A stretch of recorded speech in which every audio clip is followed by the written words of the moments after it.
मारावा में लाते गोले हमारे से खैतोगे। अजय मलमल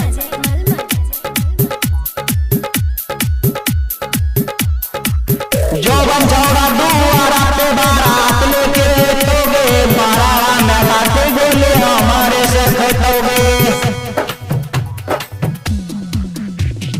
जोबन चौड़ा मामिया में सिनु तोड़ा देतोगे जोबन चौड़ा दुआरा पे बारात लेके तोगे मारावा में लाते गोले हमारे से खैतोगे। मारावा में लाते गोले हमारे से खैतोगे।